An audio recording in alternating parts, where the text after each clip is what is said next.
Hayao Miyazaki. If you don't know his name, you either hate anime or didn't have a childhood, or maybe both. If it's the first, well, I guarantee you don't actually hate anime. You watched Naruto when you were 13 and think that it's representative of all anime. Or you hate weirdly paced 7 episode long fights, or maybe you hate the chronic sexism of the broader anime industry. More on that later. Whatever the reason, if you've never seen a Miyazaki film, I pity you. Hayao Miyazaki and his studio, Studio Ghibli, are perhaps the most famous producers of anime in the entire world, with the 2001 film Spirited Away being one of the highest grossing films in Japanese history, and the only non-English language film to ever win an Academy Award. Children and adults all over the world instantly recognize Ghibli's iconic characters, such as Totoro and No-Face. Miyazaki's films are notable not only for their iconic creatures, however, but also their strong female characters. Against a backdrop of modern anime that simply cannot bring itself to respect women, Miyazaki's work is like a breath of fresh air, reminding us that female characters can, in fact, be respected by the narrative. In this video, we will analyze 4 of Miyazaki's most iconic female characters, their legacies, and the landscape of female representation in anime today. Pono follows the story of a young goldfish who escapes from her human-hating father's ship to explore. She's found by a young boy, Sosuke, and realizes she wants to be human like him. Antics entail, Pono almost drowns an entire island in a tsunami, and overall, it's a very cute film. Wait, what was that about a tsunami? It's no secret that Pono is a powerful character. She literally decides to become human and develops shape-shifting powers to fulfill this dream, and then brings back fish from the Devonian era when she floods the island. It's fascinating that Miyazaki gives this godlike power to a young girl who would traditionally be looked down on in other movies. Dr. Susan Napier, a scholar of Japanese animation and especially Miyazaki's work, writes in her book Miyazakiworld that in Miyazaki's works, quote, little children become dynamic, responsible individuals, and Miyazaki holds deep respect for the intelligences of his young viewers. Reflected back to Pono, then, it's no surprise that Pono is treated with such respect by the narrative. Miyazaki would never wish to make the audience think, ha, that dumb kid, with his animation. Instead, the audience sees all the wonder and joy of the world through Pono and Sosuke. Side note, the scene where Lisa makes soup and tea for Sosuke and Pono never fails to melt my heart. She's so excited about her soup, it's so cute, and it makes me happy to be alive. Pono is allowed to be a dynamic character who is given respect by the audience instead of being a plot device like many young girls are made to be, and I think that says a lot about Miyazaki. Pono's parents are also an interesting lens through which to view gender in the film.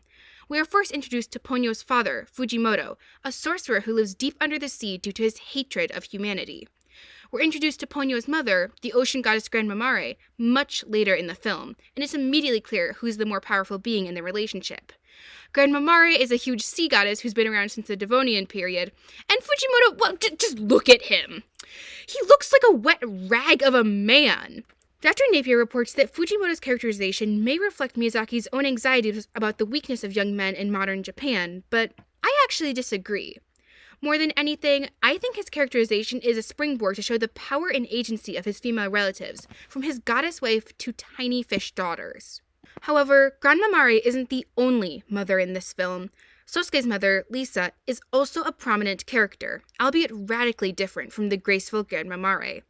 Lisa is an immature woman prone to tantrums who's often comforted, supported, and honestly cared for by her young son.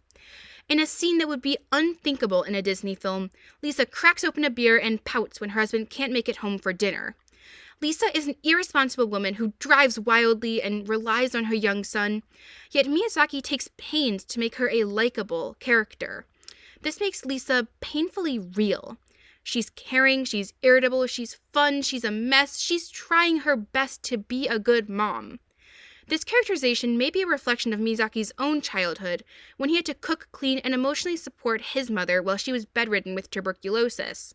Whether or not this is the case, Lisa remains an interesting take on motherhood because she's not a perfect mother. Pono is a movie about children growing up, and mothers, their presence, their absence, and everything in between are an essential part of that process. The film shows not just a beautiful yet absent goddess mother, but a very present, very human mother too, and there's no commentary about if one woman is somehow superior to the other. And I think that's what makes Ponyo a feminist film. Grandma Mare and Lisa are never pitted against each other. There's never a comparison of who's a better mom, a better woman. Ponyo is a beautiful, uplifting film, even though Ponyo does almost drown thousands of people. I have to admit, Howl's Moving Castle is definitely my favorite Ghibli film. The character designs, the voices, the environments, all of it is just perfect. The film follows Sophie, a hat maker who is cursed by the infamous Witch of the Waste to become a 90-year-old woman, as she learns to become assertive and accept her own beauty. In the process, she falls in love with the wizard Howl, who gave his heart to a fire demon in exchange for magic powers. I'm sure you've seen this image, or at least a redraw of it, floating around the internet. Yeah, that's from this movie. It's a beautiful love story, but we're not here to gush about the artistic merits of Miyazaki's work. We're here to talk about, say it with me, female agency and empowerment in popular culture! Yeah! Sophie's arc is about learning to accept herself and her beauty, whether she's a 20-year-old hat maker or a 90-year-old fugitive from the government. Indeed, Sophie's curse only lessens when she accepts compliments and allows herself to feel good about herself. Sophie can't just fall in love with Howl. She has to fall back in love with herself. This message of self-love isn't only a vital message to women, but all people. Further, Sophie's relationship with Howl is great because of their mutual respect for one another, something foundational to all healthy relationships. While there is initially sort of a "I can fix him" vibe, it quickly becomes clear that Sophie isn't going to do all the fixing herself. She forces Howl to become more conscious, engaged, and empathetic before they truly begin their romance. Maybe this is why their romance doesn't annoy me like a lot of others. Howl fixes himself. Sophie doesn't have to assume the maternal role of making him better, a trope that is both toxic and tired. To put it simply, as Miyazaki's most overt romance, Howl's Moving Castle is an amazing film. However, there's one character that has bothered me every time I rewatch this film, the Witch of the Waste. This sumptuously dressed witch is the one who curses Sophie and kickstarts the story's plot, and yeah, I mean, this design certainly sends a message. Unlike many of Miyazaki's characters, the Witch of the Waste is actively unlikable when she's first introduced. She's vain, she's mean, and she's obsessed with her past lover, Howl. In short, she's an extremely negative version of the lustful female villain. This is one of the few places that the film seems more like a Disney feature. The witch invokes the likes of the Little Mermaid's Ursula and Pocahontas' Governor Ratcliffe with her vanity and quote-unquote ugly features, especially her weight. This seems odd for a studio known for its varied and positive representations of women, and could perhaps even be seen as contrary to the movie's message. Where good-hearted Sophie needs to become more confident to regain her youth, the witch is stripped of her magic and the accompanying arrogance and becomes a decrepit old woman as a sort of punishment for her overconfidence. The fact that the elderly witch must be spoon-fed and entertained while the 90-year-old Sophie goes and finds a job drives this duality further home. Perhaps, then, the witch is a warning to young viewers. Be confident, but not too confident. Kiki's delivery service follows a young witch, Kiki, as she and her talking cat Gigi leave home. She settles in a seaside town where she starts a delivery service using her flying broom. However, as Kiki's confidence falters, she loses the ability to fly, an overt commentary on burnout and imposter syndrome. Kiki was immensely popular when it came out, especially with the new generation of Japanese women who were leaving home to go to school and find jobs in the late 80s. People look back on it as a tender yet accurate portrayal of young teenagehood, and it's a comfort film for many people. However, beneath the surface, it can be lonely, just like growing up. Petrana Rudelovic from Polygon published a piece reflecting on this acute loneliness as part of Kiki's maturation. She concludes that Kiki must accept loneliness, especially losing old bonds such as her friends from her hometown, in order to become the successful witch she so desperately wants to be. Kiki even loses the ability to talk with her beloved cat familiar, Gigi, in the name of growing as a person. When viewed through this lens, Kiki becomes not quite tragic, but not a happy figure either. She becomes lonely and mature, an outsider and someone with a new, loving family. Now that we've covered the crushing loneliness of growing up, let's talk about feminism! Many consider Kiki to be a feminist film due to the robust, caring portrayal of the titular character. Kiki, and indeed all her mentors too, are female, and they're all portrayed as capable and intelligent people. Even very minor characters such as Kiki's mother are explicitly shown to be respected, with Kiki's mother being the town's healer and apothecary. This emphasis on women learning from and supporting one another while also all being distinct people is wonderful to see. Kiki is a capable young woman finding herself. She is respectful and kind, but also prone to moments of childishness and immaturity that make her more real than any idealized perfect woman. And I think that's a lot of Kiki's charm. She, like so many of Miyazaki's characters, feels intimately real. You can imagine laying in the grass and listening to the radio with her. You can imagine baking bread or getting a delivery with her, and I think that's delightful. Kiki is a feminist film because it humanizes a young woman while also giving the viewer multitudes of strong women in positions of power and respect. Spirited Away is perhaps the most well-known, critically acclaimed of Miyazaki's works. It follows a bratty young girl, Chihiro, after she and her parents wander into a spirit realm. Her parents are immediately turned into pigs for indulging in food not meant for them, and Chihiro must work in a terrifying, chaotic bathhouse to free them from the spell. Along the way, she meets a river spirit, Haku, the tyrannical witch who runs the bathhouse, Yubaba, and the enigmatic, almost silent spirit, No-Face. It's a wondrous, dreamlike movie whose more fever dream-ish qualities were enhanced for me the first time I watched it, because I was running a 101-degree fever and got sick several times in the middle. Nonetheless, it's a gorgeous, complex film, and it deserves its many accolades. Seeing as both the film's main hero and closest thing to a villain are female, I think this movie is great to talk about in terms of feminism, age, and the expectations society places on girls, young and old. Chihiro begins the movie as, to be completely frank, a total brat. She pouts, she demands, she isn't particularly kind or hardworking. Dr. Napier theorizes that Chihiro is actually intended to be a message to Japan's youth, who Miyazaki referred to as dullards. She writes that he despised the waves of apathy and indifference he felt from the young people around him, which led him to create a protagonist who must be redeemed through physical labor and discipline. Well, I agree that Miyazaki's anger towards then-young Japanese millennials was a potent factor in Chihiro's characterization. I want to examine Chihiro's behavior through the lens of Miyazaki's morality in what he considers to be a good person. The first 3 minutes of the film are obviously intended to make us dislike Chihiro, but to like her parents even less. Chihiro's mother in particular has grated me every time I watch the film, and I think it's intentional. She's just not nice to Chihiro in both the Japanese and English versions. I think her dismissiveness is what drives home her unlikability. For example, when Chihiro doesn't want to go through the seemingly abandoned tunnel to the spirit world, her mother simply tells her to either come along or wait in the car, alone, in the woods, in an unfamiliar, scary place. Dr. Napier theorizes that the parents may be a reflection of Japan's new materialistic culture, which tried to, quote, allay a debilitating sense of spiritual emptiness through excessive consumption. This long tangent is all to say that Chihiro's own unlikability is tempered by her parents, who are about 1,000,000 times worse. Perhaps, then, Miyazaki is saying that a child can only be as good as their parents, and Chihiro must be removed from her unwholesome environment to grow into what Miyazaki believes to be a good person.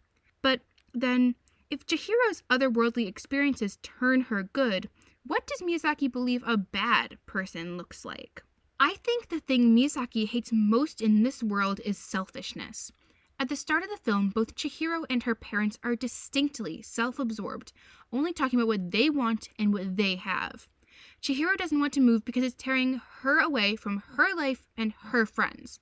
Most obviously, the scene that causes Chihiro's parents to be turned into literal pigs, which, by the way, very subtle metaphor there, is one where they gluttonously begin to eat a scrumptious meal of barbecue, offhandedly saying that they'll settle the tab with the owner later. This then leads to one of the most horrifying sequences in perhaps all of children's animation, where the parents' bodies are warped into beasts before Chihiro's eyes.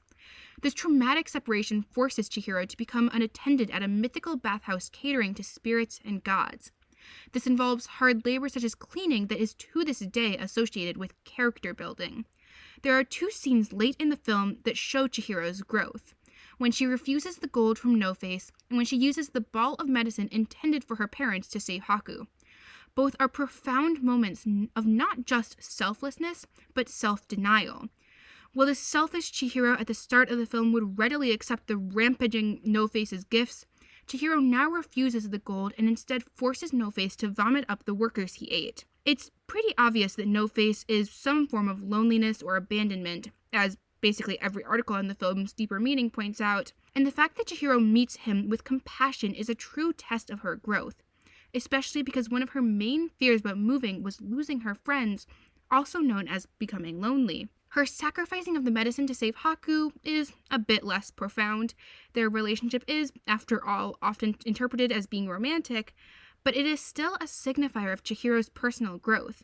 If Miyazaki's idea of a bad person is a selfish person, by the end of the film, our young protagonist has grown to be a paragon of a good person. One of the drivers of Chihiro's growth is her treatment by the witch Yubaba. Yubaba's silhouette is defined by her oversized head. Her hooked nose and large wart contribute to her witchy looks, while her tight bun and conservative dress create an impression of strictness and tradition. Yubaba is a powerful, feared sorceress who wields power over spirits through a combination of trickery, such as with Haku, along with flattery and fear. She's also portrayed as greedy, though she is beholden to give anyone who asks her for work a job in the bathhouse. All of this combines to give an impression of a strange, unlikable boss who customers love and employees deplore. She also leans into the stereotype of the mean old woman, constantly grumbling and screaming at those below her. She's almost someone trapped in a previous age, a symbol of a long ago time of traditionalism and strict social hierarchies. She could even be interpreted as a matriarch, a commanding mother to the bathhouse's workers. I think her being an older woman actually contributes to her identity as a commanding, nitpicky boss, both because her design makes her seem more conservative and old-fashioned, since obviously in ye olden times everyone was so concerned with the rules, and because I think well-dressed older women are generally expected to be interested in properness in the sit up straight young lady kind of way. This also makes Yubaba's contrast with her kindly twin sister, Zeniba, all the more severe, and also shows society's two main ideas of what an old woman can be: strict and proper, like Yubaba, or nurturing and kind, like Zeniba. Those are really our only conceptions of what an elderly woman can be: kind or mean, with no in between. However, it is notable that Zeniba is not kinder because she's married or in love or has kids. In fact, of the two, only Yubaba has a child. This undermines the idea that woman with family equals nice, happy, and woman without family equals mean. Overall, I think Spirited Away is a wonderful film that, on my second watch, only feels slightly like I'm in the throes of a 100-degree fever.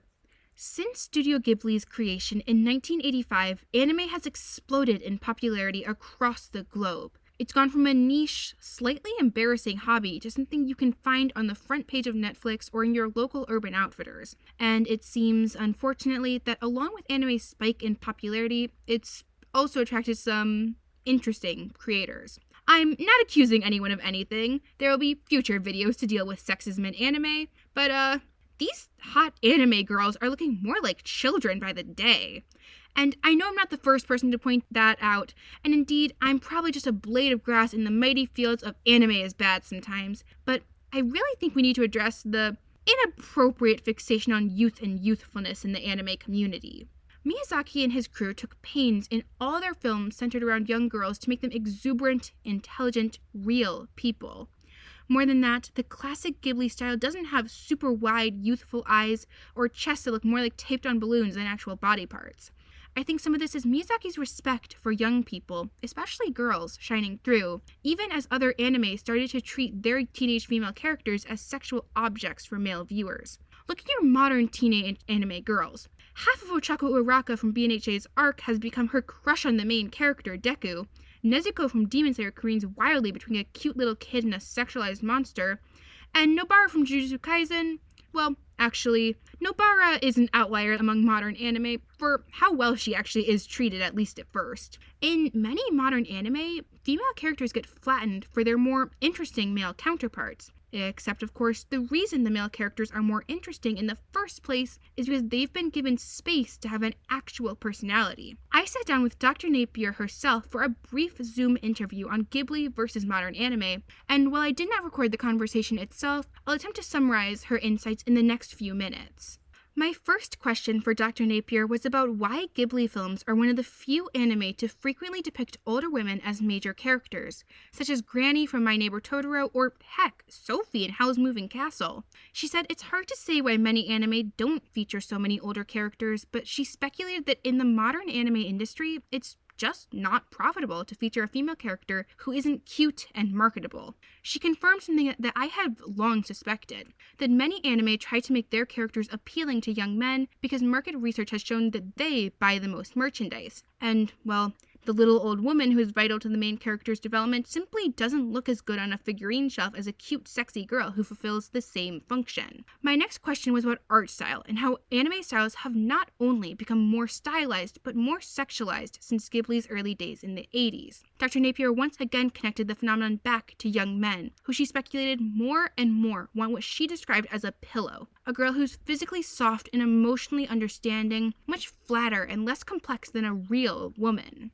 While Ghibli is stylized, it tends to be an equal amount of stylization and unrealistic proportions across all genders, whereas many modern anime, and especially shonen, will stylize the boys a fair bit and the girls a lot. Just consider the facial and body proportions of a boy from My Hero Academia to any girl from the same class, and you'll see. Ironically, Dr. Napier pointed out that as these pillow characters are created to comfort men, they often alienate female viewers. One of the reasons she cited for narrowing her focus to Studio Ghibli is because of Ghibli's strong, three-dimensional girls and women.